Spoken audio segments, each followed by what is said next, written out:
everybody. Welcome to Practical Chrome. This is episode 52 of Practical Chrome, the podcast videocast dedicated to all things Chrome. And I'd like, of course, to welcome everyone who's watching, and thanks for joining us. And of course, I want to give a shout out to my co-hosts, co-hostesses with the mostesses, Mr. Craig Tumblison and Mr. James Welbus. Craig, how are you doing this evening? I'm doing well, John, although I am a little disappointed that Jonathan quit already. I know. Do you believe that? No, he'll be back next week. He's having a little car trouble, from what I understand. But I think we had a good time last week, don't you, John? I do. Actually, I really do. I in all seriousness, I was trying to say something funny, but the show last week I thought was really good because you know what, Jonathan's a good ad. I think he's good. He's good. He's good for the show. I appreciated him coming on. I don't know about you, James. What did you think? What have you been doing for a week, and what have you been doing to prepare for the fact that we're doing the show? Oh boy, I loved having Jonathan on. Honestly, having another member on the team, anything that takes talk time away from John is a great idea. I got my glasses all dirty. Come on, man. I love you, John. Jonathan's a good ad, but I think we're going to have to get him to change his name. Why's that? Can't have two Johns. That's just annoying. I say we make him Steve. Steve's a good name. Steve's a good name. I like Steve. Speaking of Steve, if I could come up with a new name for Microsoft SharePoint, it would be Antiquated Pile of Junk. that's my Steve. That was the best segue I've ever heard. To let the listeners know, we were just talking about SharePoint. Craig is actually in the middle of collaborating using Google Docs. And he's having a great time at it, being able to watch his other contributing editor modify a document while he then modifies, and there's that nice collaboration. And then James said, John, I need to look at the show notes. Can I check it out now? Because in SharePoint, you can't do that because it's literally, it's just, what it is, it's just old. I mean, real-time collaboration on online documents, I think, is, while not super new, right? I mean, I'd say 2010, maybe even earlier. Maybe some people were doing it, but SharePoint is just so old, and they're allowing to grandfather in that whole system. You know what I mean? Of taking a document and anyway, it's one of my rants. So I apologize. If it makes you feel better, OneDrive is only slightly better. Only just poquito. I did see a post from you, James, that Name.com though is doing Google Apps. Yes, they are, because they're not idiots. That's right. That's right. Honestly, if you've used SharePoint before, I mean, it's brutal, man. It is brutal. Anyway, well, gentlemen, welcome aboard. This episode is called All Good Things. So if you're a Star Trek fan, you know what I'm talking about. If not, stay tuned. We don't want you watching. That's right. This is episode 52 of Practical Chrome, which means that we have been on the air we've broadcasted 52 times. We're actually a little bit into over a year, just slightly, and so it's a good day. I mean, it's amazing that we've come this far. We've had a chance to have a lot of different voices and opinions come at us. We've had our own voices and opinions on the show. We've discussed many new things about Chrome. I think Chrome OS itself and the Chromebooks have exploded. And you know what? I think I just want to thank all the listeners out there. I think it's been a good run, right, guys? Is this the last episode or something? No, I'm just... That sounded very ominous. We had a good run, you guys. This is great. This is great. Have a good life. Good night, everybody. I'm just I'm just saying it's 52 weeks, man. It's been good. It's been good. I thought shows had to have ratings to get renewed. No, not on the interwebs. Okay. Thanks for the clarification. Are we on the like and subscribe system yet? No, This isn't Fox. No. No, that's right. It's not. We would have Fox. been canceled 50 weeks ago. We are the podcast version of Futurama. Only a certain few get us. We have that pop culture type of feel, cult classic type thing going on. So we're just waiting to come into our own. That's all. We just need to be canceled. That's when we become big. How can you cancel us when when no one has actually bought it? We can't. Well, James, that's on your to-dos. I need you to sell the show, so that way if we get paid, and things happen. Can you make I'll that be happen? right on that. Okay. Good. All right, guys. Let's get to some Chrome news. I know that everyone is excited to hear about what's going on in the world of Chrome. Of course, this is Practical Chrome, the show all about things Chrome. Now, we do discuss things about Chrome operating system, which is Chrome OS. We talk about Chromebooks. We talk about Chrome on your mobile. We talk about Cloud Print, which is through Chrome. We talk about everything, the whole gambit of the Chrome world, the Google ecosystem. We even talk a little bit of, obviously, we just talked about the fact that you can use Google Docs or Google Drive and be able to collaborate a little bit easier than with terrible, antiquated SharePoint. Let's get to some news. What do you say? You can say no, but I think that goes against your own best interest, James. I'm just saying. All right. You know what my best interests are. Chrome to mobile and print to my phone are being shut down next month. Google wants us to use Chrome Tab Sync instead. To be honest, I'm not super into the whole print to my phone. I never used it, not once. Or Chrome to mobile. I think I used Chrome to mobile once, but it's so. I think the Tab Sync has been around for a while. James, do you use either one of those? Have you ever?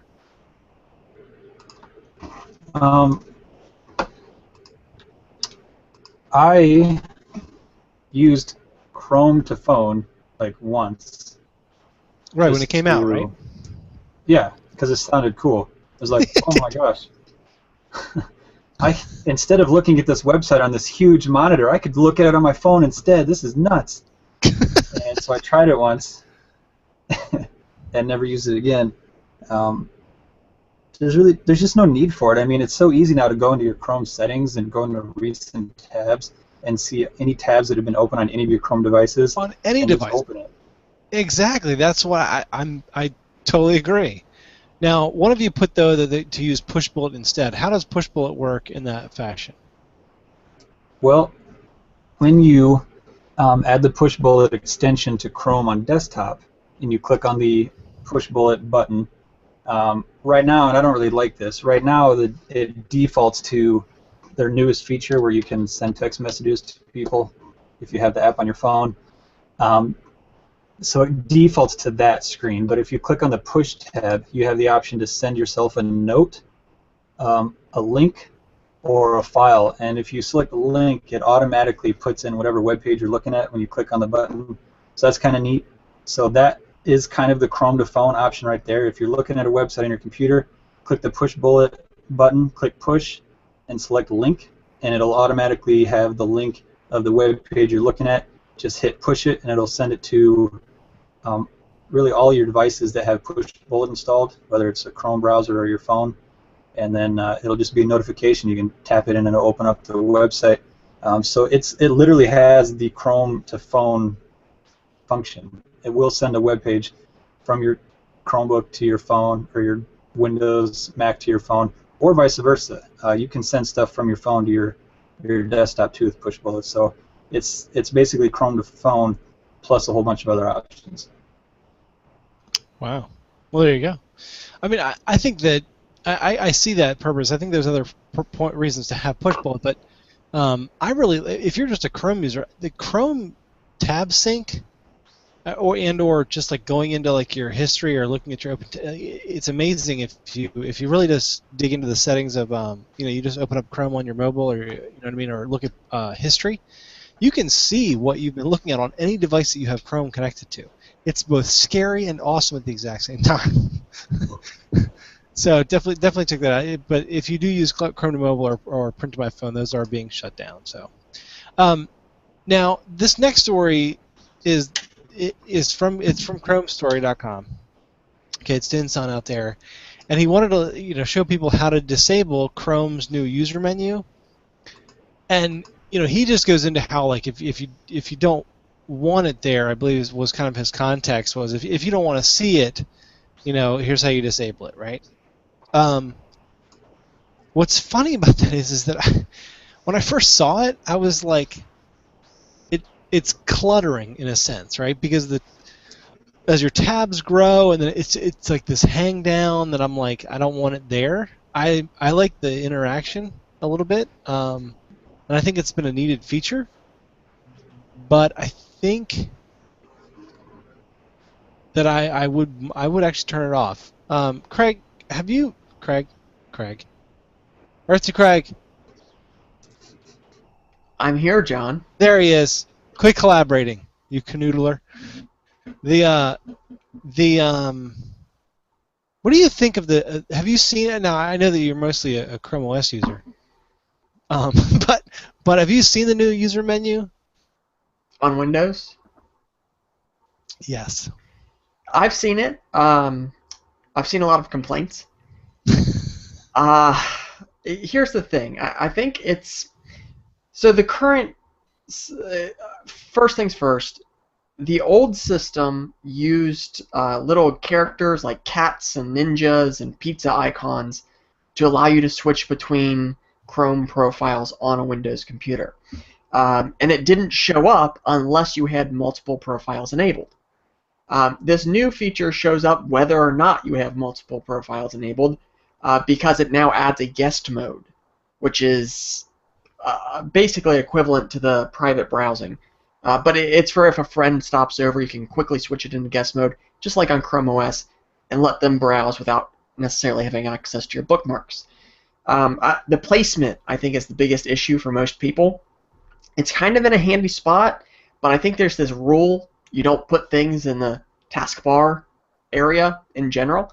And then the other big issue is it does tie into your Google account, so it'll pull up your Google Plus avatar if you've got one. And if you don't, it just shows the typical default profile icon. A lot of people assume that this is a Google Plus thing. It's not. It's a Google account thing because your Google Plus photo is your Google account photo. You can have a Google account photo, for example, with Gmail without needing a Google Plus account, but people are still so sick of Google Plus that they associate that. And for some reason, some people are saying, what? There's a profile on my computer, I'm going to delete that because I shouldn't have a profile on my computer. And then they're getting upset that all their bookmarks disappear. And because they weren't signed into Chrome, they don't resync. So I've seen a lot of complaints, John. A lot of complaints. I think this... Now, it's interesting because this feature actually launched back in August. And Google didn't roll it out to everybody right away. It's been a very slow rollout. And I'm wondering if it's because of the feedback they got. But it seems like lately they flipped the floodgates and just said 100% go. Right now, I both like it and don't like it. Right? It's fast and handy if you know what it is and if you're comfortable using it.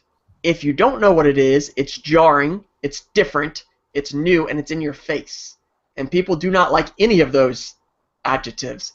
So that's the state of the union, John. I'm not President Obama, but here to speak in terms of Chrome avatar menus, that's where we're at. Well, see, here's my issue with it, right? Because I think that there is going to be some misunderstandings. There's going to be some like what? And I did enjoy where what they would do is they would, and I wish I was on a Windows box and I could show you, but they would kick out your like the first tab in your Chrome browser, right? It kicked out like a good like maybe 10 pixels and then had like a partial image of that little happy face guy, right? It wasn't your avatar, or it wasn't your Google Plus, or it wasn't your Gmail image, but it was just like this little like happy face guy. That's what I had, and then and it just kicked out a hair and left everything else the same. But now they literally have like a, and Dinson shows a different image, but I have like the weird like, I don't know if it's made because it's Windows 7, but it has like a half a button creeping out of the top of the screen onto the taskbar, and I literally feel like that's cluttering. Where like the little face, I was like, I felt that to be kind of normal, and I would have liked to have had to just click the face because it only took up a little bit of room and just gave it a little bit of flair. But yeah, it's just a personal thing. But anywho, James, any thoughts on that? I mean, seriously, let's get off this. Just let them do their thing. I don't use Winblows, so I have no input. All right. All right. So, all right. The wind blows. I don't think I've ever heard that, but yet I should have by now. Window Snap in Chrome OS is more awesome than you realize, and this is coming from OMG Chrome, omgchrome.com, an article by Joey. Okay, so I think it's pretty cool, first of all. So what Joey's describing in the article, if you get a chance to look at it, is the fact that if you have done the snap feature where you snap a window to the right and the left, they immediately go, and they take up half the screen, and they're in the middle they join, right? And so that way it's half and half, 50-50, the 50-50 split. But what if you want to change the 50-50 split, and you want to be able to say, no, I want this one to take up 60, this one to take up 40. Well, when you immediately grab one of the edges of one of the windows and slide it across, you are only changing the one. Well, that's not cool, right? Joey found that if you, and I don't know if he found this or if he read on it, but if you hover over the middle section where the two windows do meet and wait a hot second, you end up getting a little black like rectangle that when you click and hold that, it actually moves both windows together so that you can actually resize them fully. I had no idea. James, did you have any idea, James? You didn't have any idea. Nope, I found out about it when I read that article, and it's awesome. It's a feature that I've been waiting for. It's great for using Google Keep. If you want to take notes on something, you don't need Google Keep to take up half the screen. So I love the fact that it's just easier to change the ratio of the two side-by-side screens. Yeah, it's pretty sexy. I'll give it that, for sure. And you're right about the keep thing. That's a darn good point, my friend. I'm gonna do that right now. Craig, speaking of multitasking on the screen, have you tried this yet? Yeah, I tried it back in... Don't. Oh, I knew you were going to do that. A while ago. It's not a new feature, but that's actually kind of awesome when you think that even power users are still discovering things about Chrome OS they didn't know. No, I mean, think about it. Because we talk about how Chrome OS is so simple. It's really not. It's getting to the point where it's easy to start missing the little features that some people may need more than others. Personally, I've only used this a couple times. It's really handy to have. But I don't do multi-windows a lot. I don't have a screen big enough. I'm with my 11-inch laptops, and now I've got a 13. But it's not you in the enough market space for a monitor? Yes, and when I get a monitor, I may start using it on my Chromebox. But right now, with the 11-inch display, I can't justify. I mean, I've got a spreadsheet that barely fits on full screen. So. Well, that's what the Regs thing is to help you justify. Okay. Sure. So, that's a good point actually about the fact that I don't roll multi-window either. Multi-tab is the way to go. Especially, not many people know about this, but the 3-finger change tab, that's like a lifesaver. Anyway, because when you're on an 11-inch screen, you just do 3-finger swipe on the thing and you're good to go.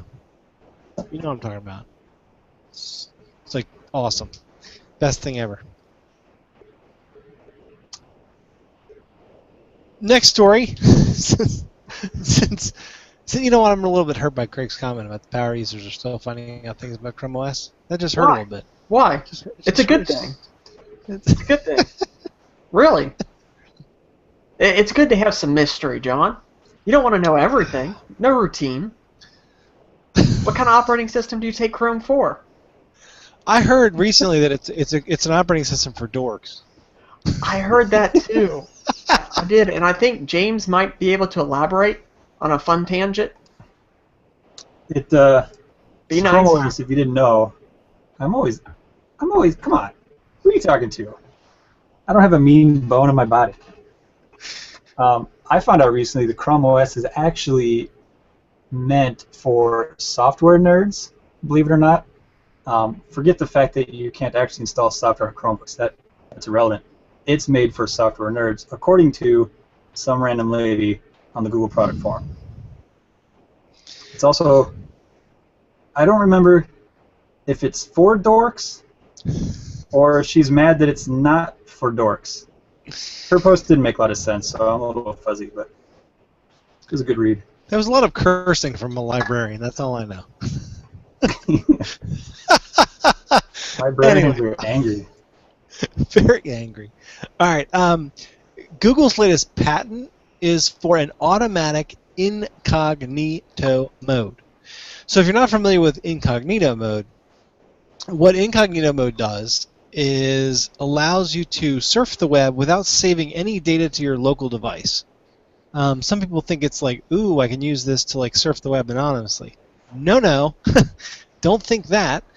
What it does, though, is it disconnects you from your Google account, and it allows you to surf the web and not save any data to your local machine, whether that be on Windows, Linux, Mac, whatever, even your phone. You're not going to save any, nothing's going to be cached, no images, no CSS, nothing is going to be saved to the machine.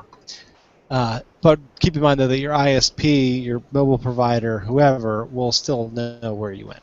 But the Google has actually pushed through a patent that, and this is actually very interesting, and I don't know if either one of you have had a chance to really dig into it, but basically the patent goes into the fact that Google's going to kick on incognito mode when it notices that the site is harmful.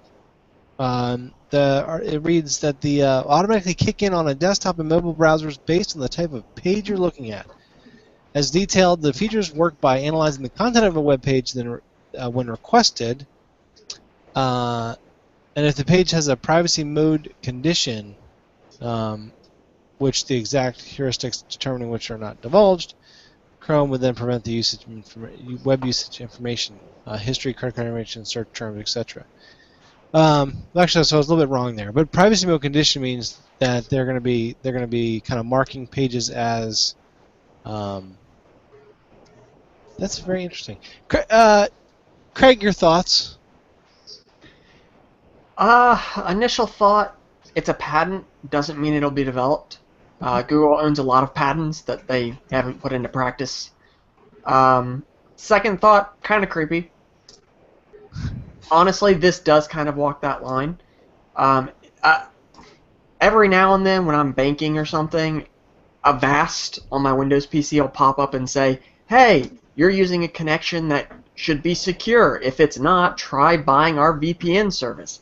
And it always raises a flag in my mind that says, what are you looking at the domain name?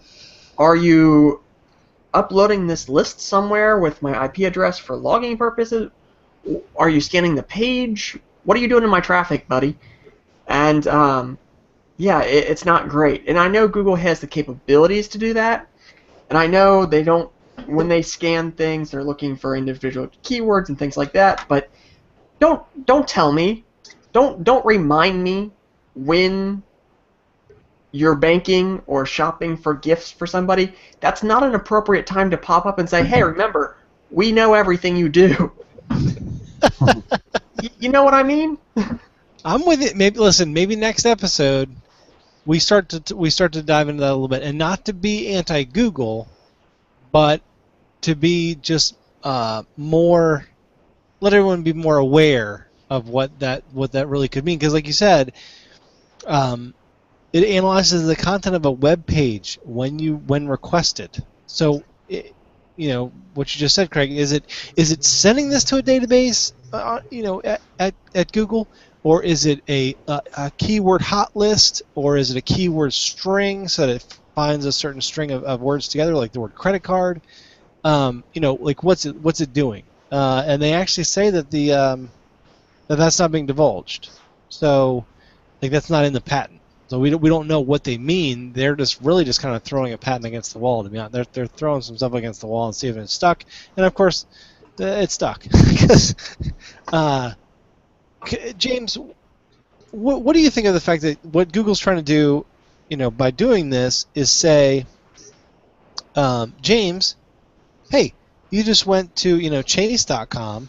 And we noticed that either through Chase marking their page properly, or through a scanning of the page itself by Google, or just a keyword scan by the browser itself. What we're going to do is we're going to say there's going to be no caching going on. So nothing from this website, whether you're typing into a field or you're something's displayed on the screen, like some places use a small little image to help you know that you're the one that signed in. I can't remember what they call it. It's one of the two-factor authentications. Like, it's not going to cache any of that data, and Google's trying to help us out by not caching those websites, to help you out. Are you like, yeah, whatevs, or are you like, nah, I don't like that? I'm pretty much, yeah, whatevs. I don't know, I don't really care. I'm an open book, John. Google can read me whenever they want. All right. There you go. Okay. We'll push off. But next week we should have a subject episode. Let's break down the whole Look, I'll put out Don't make promises, John. I'm just saying. Back yourself into a corner. I'm not. I never paint anything, actually. So don't worry about that. Okay. Next up is Google tests mixed content and other potentially annoying security features for Chrome. Craig, what's the dealio? Why are you asking me?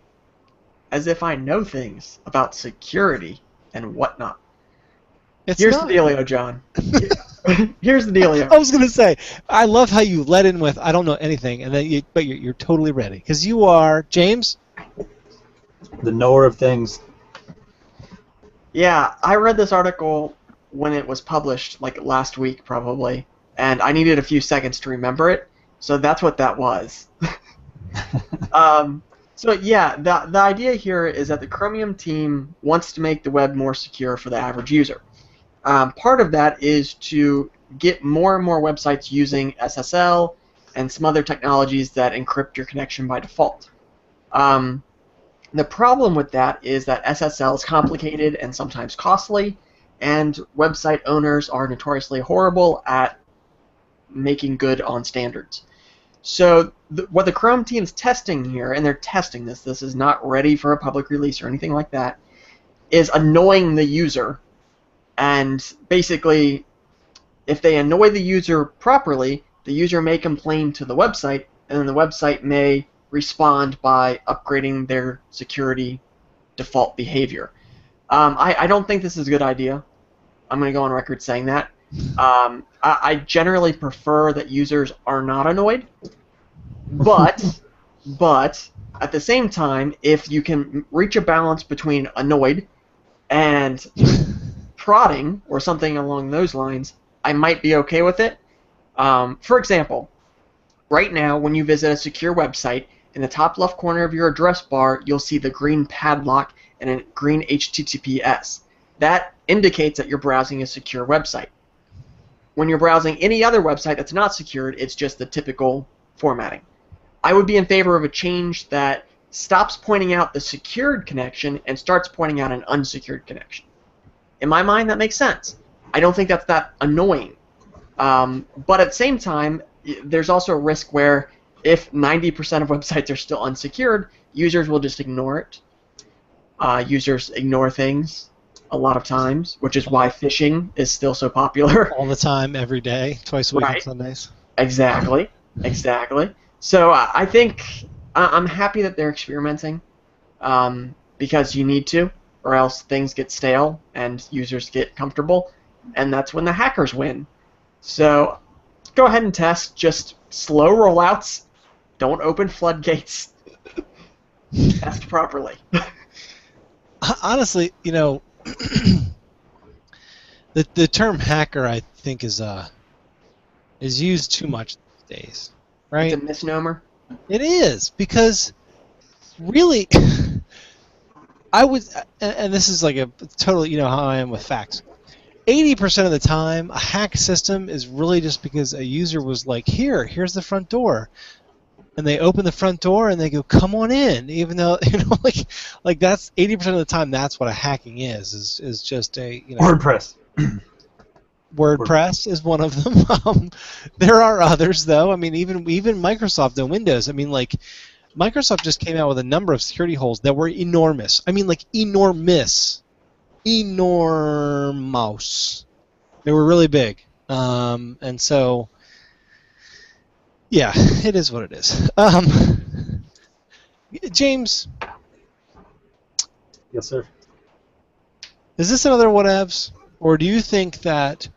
I mean, I think... Let me know what you think. What do you think about annoying pop-ups? Like, I mean, like UAC, we all know what UAC is. We actually know what that means. Like, literally, as soon as you say it, you cringe a little bit. You're like, I remember how to turn that off.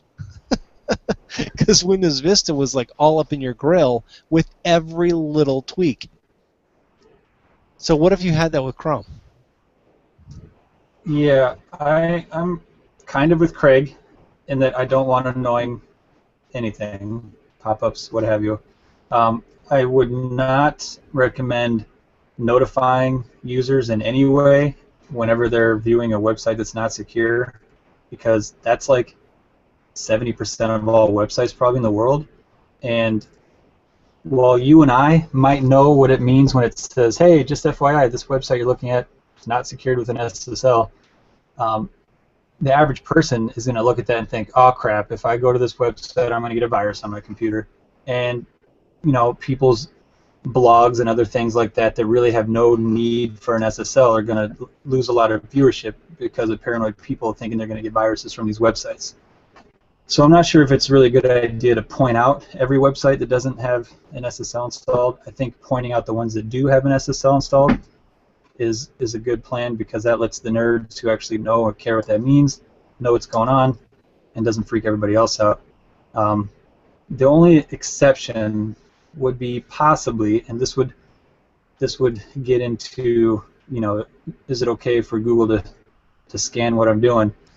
If you're on a web page that is accepting things like your credit card, and there isn't an SSL on that website, maybe that would be a good time to point out to the user.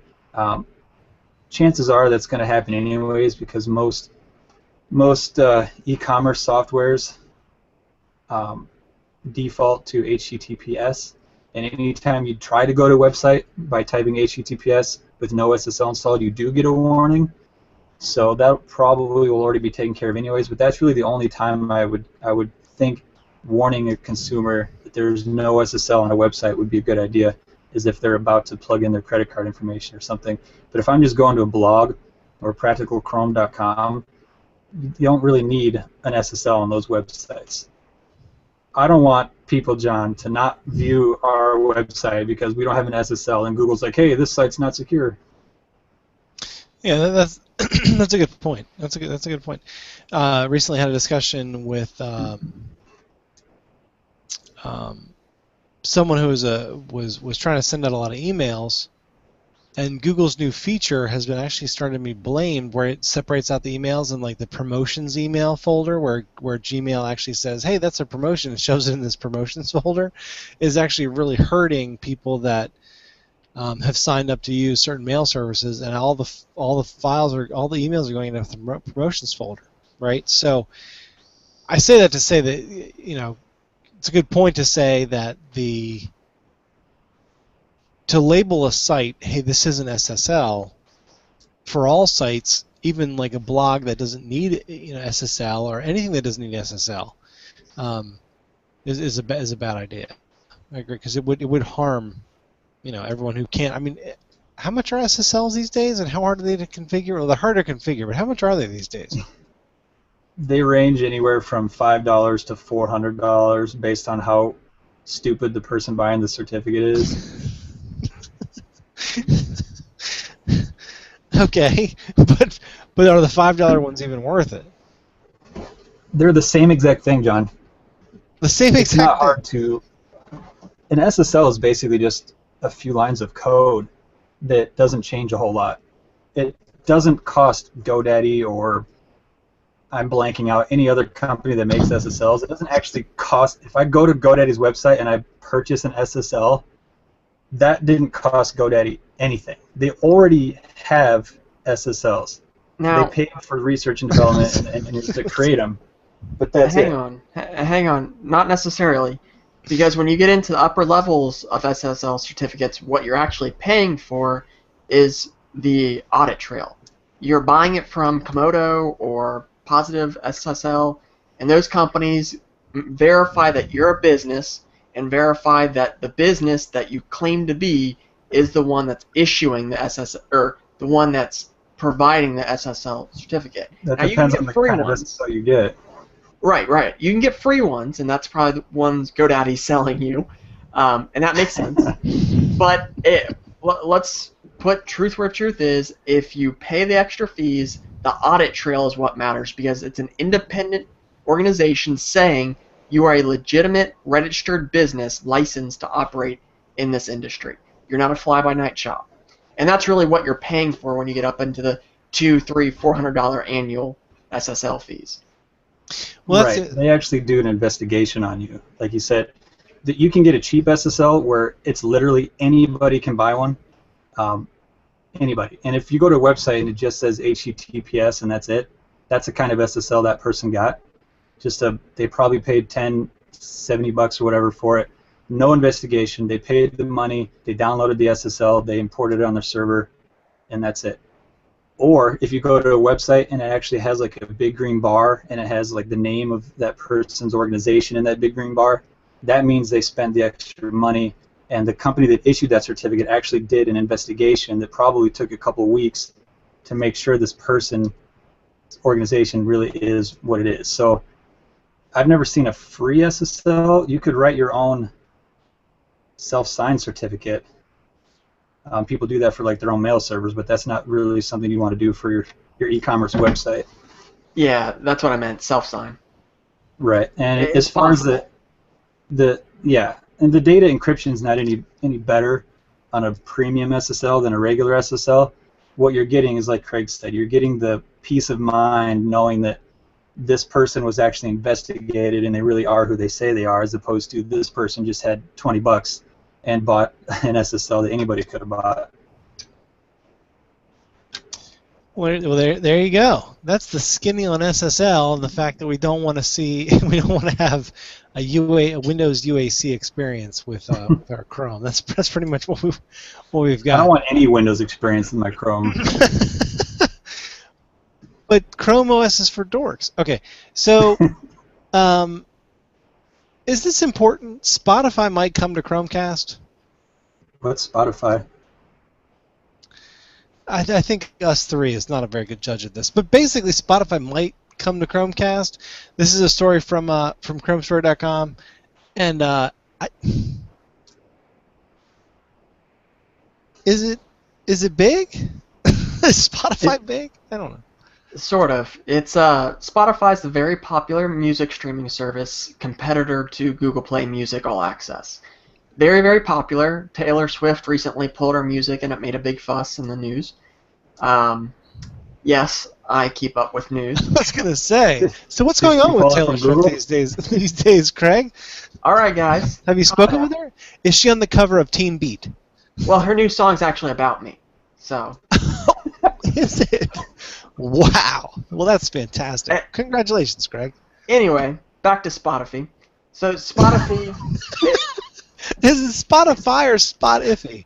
I call it Spotify because it's Swedish, and I assume that's how they pronounce it. He also says GIF though, so we can't trust him. That's true, and beta instead of beta. That's right. Not trying to gang up on you, Craig. But just that you're wrong. It's just that you're wrong. Well, you can tell you what, John. When you sit down to edit this in post, you can just overlay the proper way to say things over top of my speech track. Oh. Fair enough? All right, back to the news. Back to the news. Back to the news. So, yes, they are popular. They said that they were not going to support the Chromecast because they have their own partnership with Sonos or one of the companies that makes speakers and their own way of casting music. But then, when Google Cast announced speaker support, they changed their mind or something and said, well, maybe. But I think it was really probably just an intern answering a question on their forum. I don't think this carries necessarily any weight, and I think Denson points that out too. It really does seem like kind of a, whoa, hang on. Maybe we haven't even looked into it yet. I don't know why we said that kind of reaction. So don't hold your breath. Ultimately, if you want to be able to Chromecast music, Google Play All Access is probably going to give you the best experience just because of the level of integration. That is until Apple's iRadio gets Chromecast support. Let me tell you. Well, there you go. You could say that it's kind of spot iffy that Spotify might get to the Chromecast. Oh, hush. By the way, speaking of Chromecast and all that good stuff, and I'm going to say this to Craig and James. My wife purchased Netflix for us for streaming. So we now have the ability to, use Netflix. And I literally am scared to watch the first episode of Continuum because I'm afraid I might get sucked in. I'm just saying. Yes. Continuum, amazing show. The 4th season will air in 2015. It's like 6 episodes. But yes, Continuum is an amazing show. It's sci-fi heavy.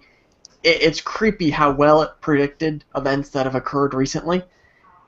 Wait, this is Chrome Show. What are we talking about? Yeah. What happened? I just wanted to say it. But yes, it's on Netflix. Go look it up. It's an amazing show. It really, really is. I cannot talk it up enough. The first season starts a little slow, but after that, you just can't stop watching. And yes, it was renewed for a 4th season, and yes, that is going to air this year. It was up in the air for like 6 months of whether or not it would be renewed. It was. So you can catch up, John, and then you can look forward to the finale. Well, we're actually watching the first season of The Blacklist whenever we have shows that we don't have. So we'll get there. But I appreciate it. So, all right. I just want to talk about Chromecast. That's what I've been using it for lately. So, it's Netflix. Anyway, not going to do that one. And don't care. Don't care. No, I'm just kidding. Okay, I'm going to skip that one though. That one, the one right below your cursor there, James. Chrome OS Cloud support will let you back up external. Chrome OS Cloud Import will let you back up external drives to Google Drive. Now this one is pretty. I mean, that's big shakes right there. That's kind of a big deal. Isn't it? Isn't it? I mean, I could do that right now. I don't know what I'm missing, but I can plug my external hard drive into my Chromebook, and I can hit Control A, which will select everything, and I can drag it over to Google Drive and drop it, and I can walk away. And when I come back, my external hard drive will have been imported into Google Drive. I'm not really sure what this new feature is doing for me. It is a one-click backup button. It's one button. Instead of two? Sweet. Well, the other thing. James, it's for average people. No, wait, hold the phone. Hold the phone. What phone? What's a phone? This was back in the day when you had to actually, like, you went up to a phone on the wall and you held the thing and someone said, hold it! And so you'd actually hold it instead of just, like, being like, because where did you put it? You had to lift the see what I'm saying? No. It's like VCRs. Anyway, the, right. Okay, so, here's my point. If you have files saved on, here's what I want to know based on this button. Let's say I have, we'll use very simple terms here. Let's say I had 3 files on a USB drive, and it has Windows information on it. Like it's a Word file, a Word doc, let's say a text doc, which, not Windows, but a Word doc, a text doc, and a picture. If I plug in my USB and I hit my button, does it only save changes after I've done change? Like if I added the text file and then I plug that thing in and I hit the button, is Google actually doing me the solid of seeing what's changed and then updating the file accordingly, or only updating the one file, or is it actually backing up each and every time? Because that, to me, makes a lot more sense than just simply, because like what James said, you could easily click and drag the information over from one place to the other. But if you're literally doing an import, like where you're like, it's almost like a backup feature, that I get. Do you understand what I'm saying? Are you feeling the word? Do you understand the words that are coming out of my mouth? Yes, but I don't know any details about how the feature is going to be implemented. So I think you're right. If you could plug in an external hard drive to like a Chromebox, let it sit, and then as you add files, maybe if it's a network external drive, where you can throw a file from a Windows box to it remotely, and then have the Chromebox recognize that there's a new file and go ahead and upload that. That would be brilliant. That's how the Google Drive client for Windows and Mac and Linux, or Right. not Linux. Yeah, I was going to say that is not available for Linux, my friend. Yes, I know. Fresh wounds. But yeah, that's how that works. You drag new files in, you make a change, it recognizes and syncs. I think that would be ideal, but for a rough implementation, just a one-click backup would probably be a good start. What if you change a file, you update it? You hit save and it's modified, would it upload the new version? Well, that's how it works on Windows and Mac. For example, if I have a PSD file in my Google Drive client, I open it in Photoshop, I hit save, it syncs the changes, and Google Drive provides revision history, which has saved my butt a lot. Doesn't the PSD also have revision history? Sort of, but it's it's easier only to do a from certain- Google Drive. It's only a certain undos back, right? Yeah, and then Google Like Drive 5. stores. Well, Google Drive stores a whole separate version, and I think up to 30 days they store old versions. So if Nice. you overwrite a file on Monday and recognize on Thursday that was a bad idea, it's still there. There you go. There you go. All right. Well, we'll have to do some investigation on that and see how that works. I've got a couple of external drives that I could definitely give it a whirl. And plus, I still have 100 gigs left. I've used my 15. I don't know how. I think it's mostly photos. And then apparently I'm up to my 100. Yeah, not cool. Next up is the. See, I don't. I don't know. Okay. No, James, go back down. There you go. No, down. That one. No. So Acer Chromebooks. No. How to use WhatsApp on a PC using Chrome. That's what we're going to talk about. That. WhatsApp. WhatsApp. Not new Chromebooks being released. Yeah, but It only happens like twice a day, John. that's what I'm saying. This is what I'm saying. Not only that, but like, I love Joey, but, and this is just he's got, I don't know which one's which. He's got pictures of two different models. I don't know what's going on. And I don't know whether it's the brown one or if it's the steel gray one. I don't know which one it is. I don't know which one's rugged. I don't know which one isn't. I'm confused. And so I don't want to talk about it anymore. Because it's... No, seriously, James, what are your... more... you better lead this one, because I'm gonna throw it in the trash can. Wow. I'm for serious. What do you want to say? Did you ask a question or something? Am I supposed to be talking right now? Yes. Take it away. Okay. So, Acer, as usual, has decided to release a bunch of new models. This brings them up to like 43 Chromebook models, I think, by now. Not these true. I mean, give or take. These apparently are being targeted towards education, which is what you mentioned, they're being more rugged. Obviously, if you're giving them to kids who are destroyers of things, they need to be more rugged. Talks about the hinges being stronger and the rubberized corners and whatnot. What's interesting is they will have an HD, full HD, 1080p IPS option, which is usually the first thing people complain about when a new model comes out is, oh, it's that same crappy Chromebook resolution, 768. And so that's nice. If you have a few extra bucks, you can get the full HD. They're releasing two right now, the C900 or C910 and a C740. And I haven't actually read the whole article yet, so I'm not sure what the differences are.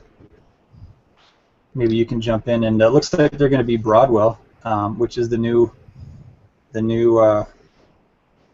do you call it, version of Intel chips coming out. New things.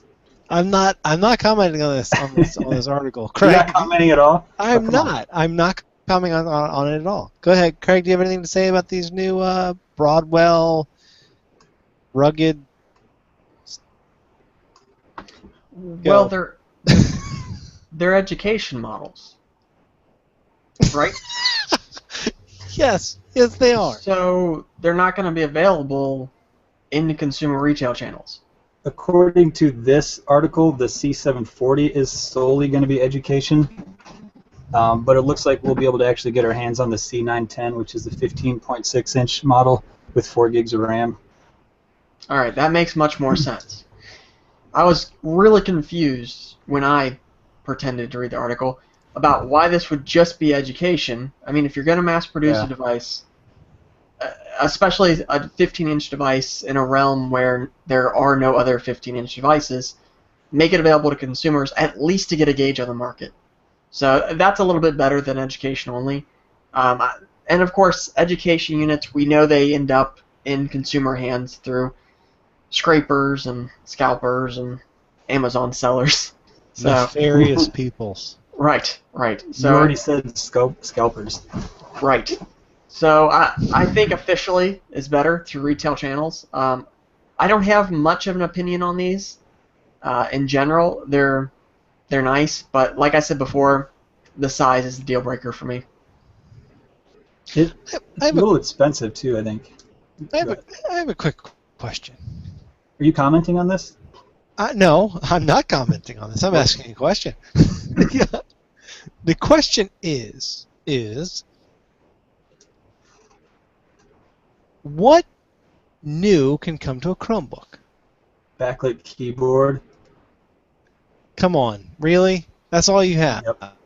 That's Teleportation? no. Or all the. Nope. Nope. Nope. Nope. Nope. Nope. Nope. Nope. NFC? Nope. There you go. No. Why not? No. Why not? Because what else? What else out there does NFC besides your phone? My No, phone. the phone would be the point. I wanted to use tap and pay. I want to go to the gas station. I want to buy my lunch. No. And I want to use my Chromebook and tap to pay at McDonald's. That's what I want, John. No, I want to use NFC to let my phone and my Chromebook interact, whether it's unlocking it with proximity, whether it's quickly sharing files or throwing a tab between one and the other, that sort of thing. Not tapping my Chromebook against other things, tapping other things against my Chromebook. Unlock my front door with my Chromebook. There's endless possibilities. I could tap my Chromebook to your Chromebook and share files. I will say the new USB spec. I want that. I want USB charging Yes. with a standard adapter with that throughput. That amazing, what is it, 10 gigabit a second throughput? Oh, man. On top of charging? Oh. I mean, there's that rumor that the next MacBook Air will have a single port, and it'll be the new USB port. Because you can charge it. It'll have a built-in hub, so you'll have essentially one cable and be able to do plenty of things at once, including charge the device with a single port. But you'll still have a 20-year-old file system. Well, you know, you'll have a Baby solid-state steps, drive. John. That's right. No one cares about that. No one can see that. People can see a new USB. Exactly. And A single there's port. no way Apple's going to get on board with any universal serial bus platform because they can't make any money. No. They donated engineering time to this. It's No, they Apple didn't. approved. They Yes. lied. They totally lied. No, they wanted some. They have to meet the new European Union regulations by 2017 for a standard charging port standard USB charging port on their iPhone devices that are sold there. So by standardizing They and helping to build it, They signed an agreement in 2011 to follow that, but yet came out with Lightning anyway. because they don't have to follow it legally until 2017. That's when it goes into effect. So by helping to engineer the next standard, they get the best of both worlds. They get to say, ooh, we were involved, and it's an Apple thing. Plus it works, and they don't get sued and fined and all that other fun stuff. Not that they have a problem with that. Listen, I have no problems with people making money. I do have problems when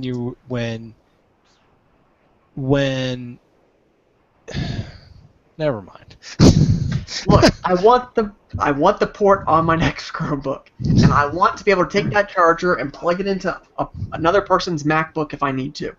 That's what I want. Make it happen, John. You know what, Craig? I'll give you this. I'll give you this. If and when we all can come up with one universal charger and data transfer system, I will be the first one to be like, wow, this is literally the wave of the future because it's going to allow us all to be able to, it's going to save consumers money. It's going to allow for, less packaging, all that stuff where we all just buy the one system. That would be phenomenal. I mean, like literally phenomenal. So I'll give you that one. James, Ain't gonna happen. keyboard lighting? Come on, man.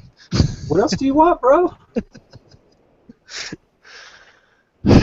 And the whole thing with the 1080p IPS display, that's right, it's IPS. It's these 35-year-old eyes can't handle it. It's too small. Hang on. I can't say spot iffy, but you can say ips. What kind of world is this? It's right because you didn't say it. That's right. Now, I agree. I agree on the resolution, but resolution is not tied to IPS because the HP 11 has a fantastic IPS display at a reasonable resolution. The Toshiba 2 Chromebook goes crazy. And I think you can be met in the middle. And then the other thing I want is a good camera. What are the resolutions on those two models? HP 11 is, I want to say, like 1300 something by the standard 728-ish, something like that. 768 maybe. Is it the one that all Chromebooks are pretty much, but it's just IPS? I think it might be a little bit wider. It's a different hush. Now the Toshiba 2 is that amazing 20 whatever by 20 whatever. I mean, I can't see it. 1080? It's 1080, but wide. You're right. Yeah, it's 2000 by 1080. Yeah, and the UI just doesn't scale well. It ends up being. And that's something that Google has to work on, not Toshiba. So correct. It's not Toshiba's fault that they they produced a really sweet monitor. And, yeah. Okay. What's up? You know what? Yeah, we'll skip that one. Wait, hold on. I think we should go to this standard again. Spot iffy. Neither one of us use it, right? I used to. WhatsApp. The WhatsApp, right? Do either of you use that? Because I don't. I've actually tried both WhatsApp and Spotify once. Spotify, I still have a free account, but I don't use it very often. Occasionally for something that Google Music All Access doesn't have. WhatsApp, I tried it, but it was hard for me to switch from Hangouts. It didn't offer enough above and beyond, but I definitely see the appeal. I was talking to Dinson today about it, and I think the biggest appeal is that it ties to your phone number. So you sign in with your phone number, and then anybody else in your contacts that also uses it immediately shows up. And Hangouts doesn't really do that yet. They've kind of hinted at that maybe in the future someday. But I can definitely understand why people that are moving from maybe a feature phone to their first smartphone are looking for something that is a simple upgrade. So I get that. And like Dinson said, it's amazingly popular everywhere else in the world. The United States has a user base, but Dinson was saying in India, it's everywhere. It's hard to avoid. Yeah, the only person I know that uses it is somebody from India. This was like 3 years ago was when he mentioned it to me. He's like, "Hey, you on WhatsApp?" And I'm like, "What's WhatsApp?" There's all kinds of cool ones out there. Line comes to mind. Line's interesting. It's all the stickers and emoji and all that nonsense. It's kind of cool. What about Viber? I have not heard of Viber. Did you make that up on the spot? No, this is the family show, John. Come on. I didn't say vibrator. I said Viber. We're talking about mixing your pronunciations. Anyway, okay. So Viber is a big one. It's a cross-platform messaging app.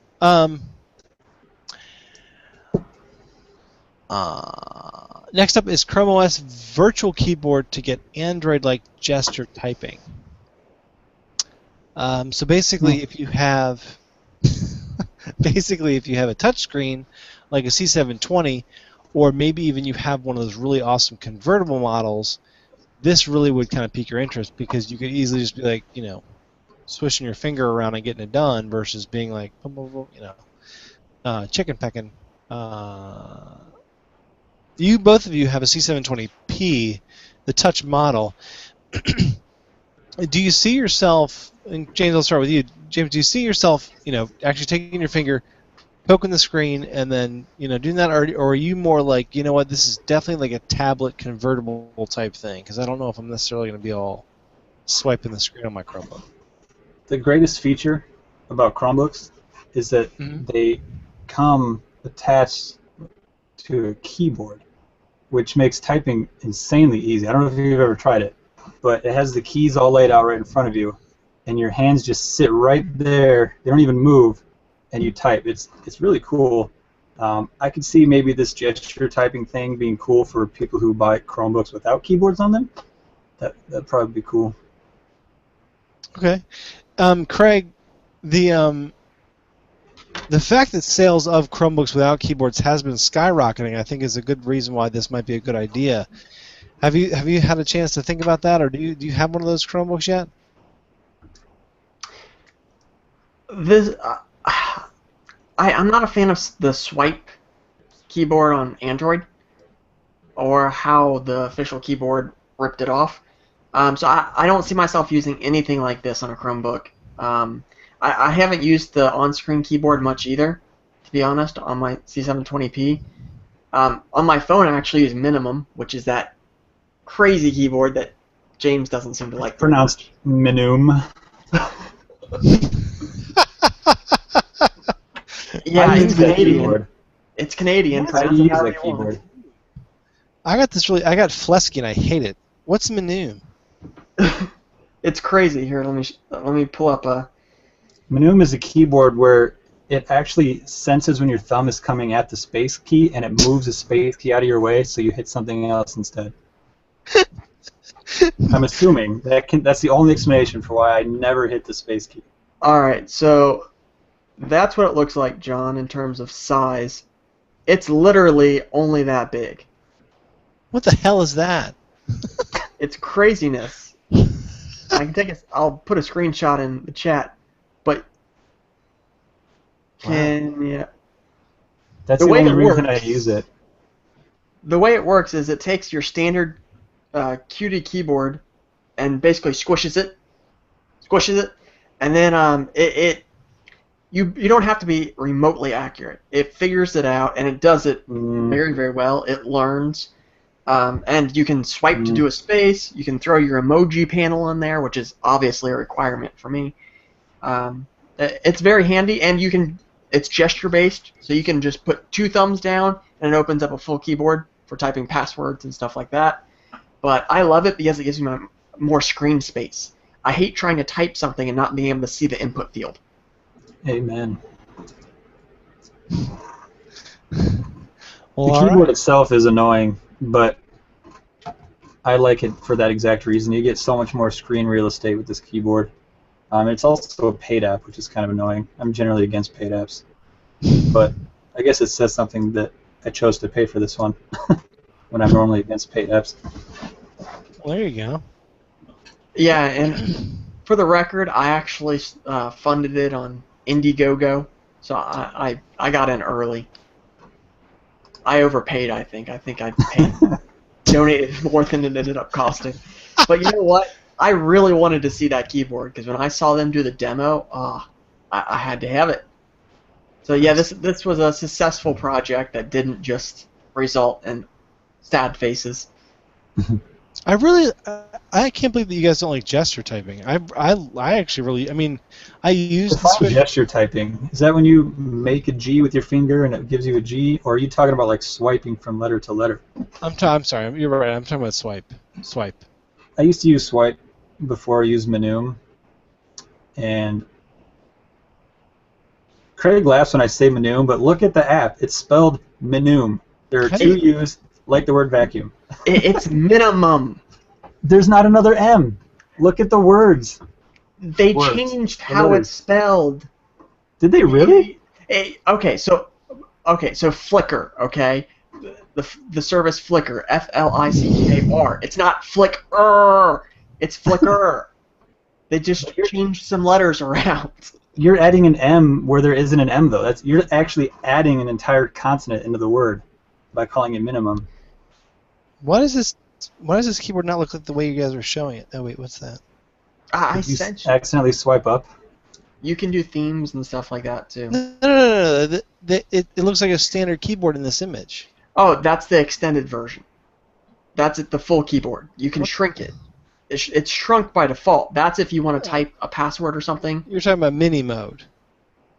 Yes, the default. Okay. Yes. The extended keyboard is for when you need to type a password or something where precision matters. And it does default to that the expanded mode when you go to type a URL, which is good.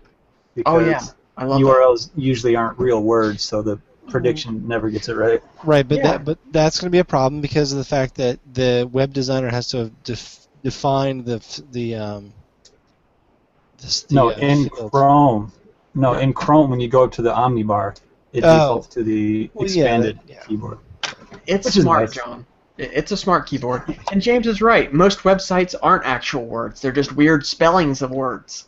Or they're two words scrunched together, which Manum can't handle. Like, you can't, if you start typing practical and then you don't hit a space, you just start typing Chrome, it's going to come up with some random weird large word. It's not going to know that you're trying to type practical in Chrome without a space in between. So you got to use that expanded view.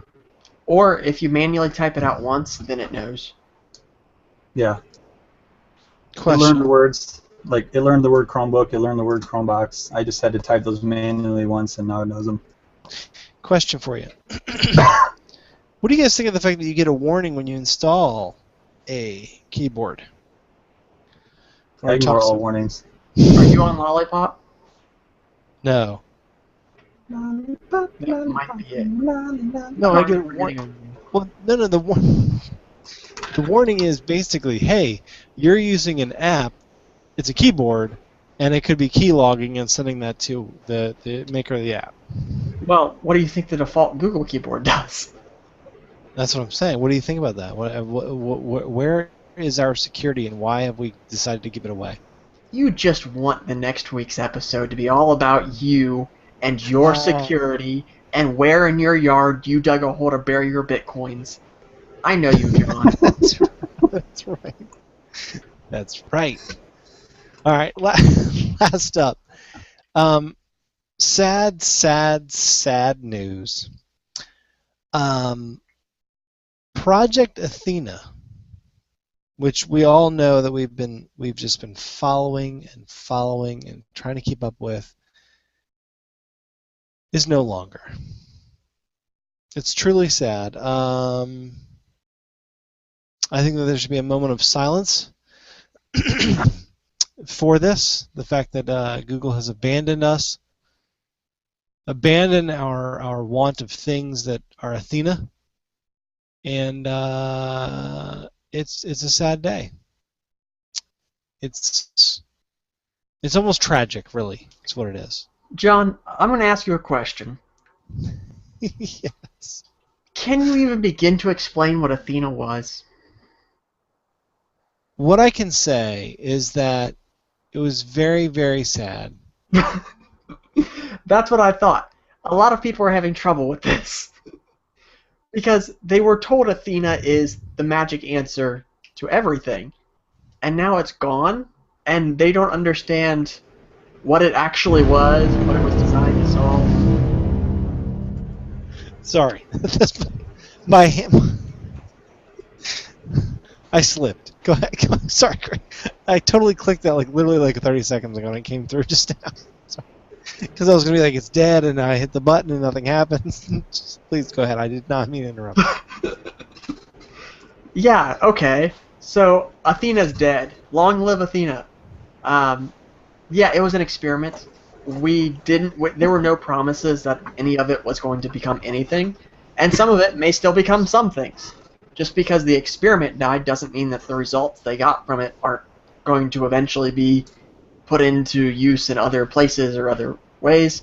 But it looks like for now they're going to discontinue development on Athena as a separate UI shell, and they're going to focus back on Ash, which is what we have now, Ash and Athora. So, yeah, it's not a massive deal. It's really not. We don't need to be crying or holding funerals or, any of that nonsense, John. No doom button. No need for a doom button. No need for doom button? Right. No. Okay, I'll put my doom button away. James, Athena's gone. I'd like to say two things, John. First thing, I just went to Manum's website and watched their video. Really sorry. And it is pronounced Manum. Second thing I'd like to say, I have no idea what Athena is. I remember... Stop it. Stop it.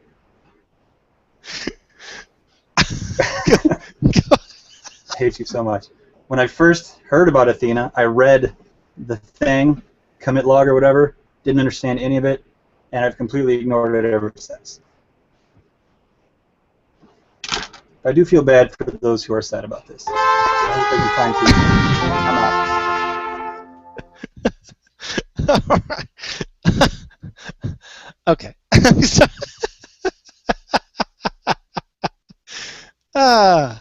Okay. James had a couple good points there. One was that we never really knew what it was, right? It was supposed to be a new user interface, so to speak. Sorry. James, he totally left. Oh, that's terrible. I didn't mean for that. Oh, James, I do apologize. Sorry, it was all in good fun. Craig. Yes. You're not gonna leave, are you? I'm already gone. Oh, I can't believe James left. That's terrible. All right. I think he had some family stuff he was gonna be attending to throughout the evening, so it's possible there was an emergency. No, he was just totally livid. By all my shenanigans. Okay. So that's actually it for the show. I wish James was still here. But Craig, where can people find you throughout the week? Besides hard at work collaborating inside of Google Apps. Well, they really shouldn't be looking for me at all because James is a far more interesting person. He recently changed one of his website's domain names to Chromebooks.support, and there is an interesting story behind that I will not get into right now, but will probably come up some other time in the future. So yeah, if you're looking for support on one of your Chromebooks, visiting www.chromebooks.support might be an option. I haven't actually checked to see what kind of website he's running. I'm hoping it's all above board. I'm hoping, but if by some chance you're not finding the information you need on Chromebooks.support, you may decide to check out ChromeUp.com, which is a slightly better website in general for Chrome information. And of course, there's nobody here to dispute that. Ignorant. Because no, not ignorant, arrogant. Get your word right. There's no one here to dispute that fact because, as always, James has just left us behind. So, if you're tired of reading articles that end halfway through because James disappeared, maybe visit ChromeUp. Some of the articles are finished. I'm not going to say all of them, but some of them have endings. Okay. Now, what about the refresh rate? The how much content is posted per month to ChromeUp.com? How often is it actually Well, if you look at the charts, and I have quite a few of them, it starts off strong. It's bullish, and then like a month in, the bears attacked. So a couple maybe. I try to update some things every now and then. I'm a busy person, John, not by choice.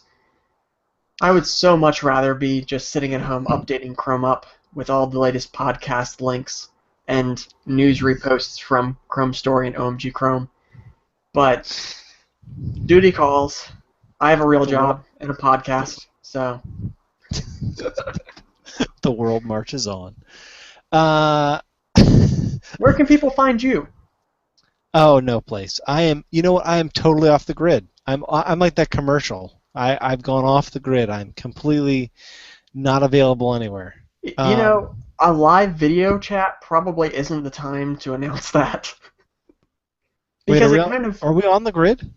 It runs. Yeah, there's a slight contradiction there to the concept of being off the grid while talking on the grid. Oh, I gotta go. Okay. Well, so do I. It's 11:40 p.m. Eastern. Well, listen, Craig. Listen. Oh dear.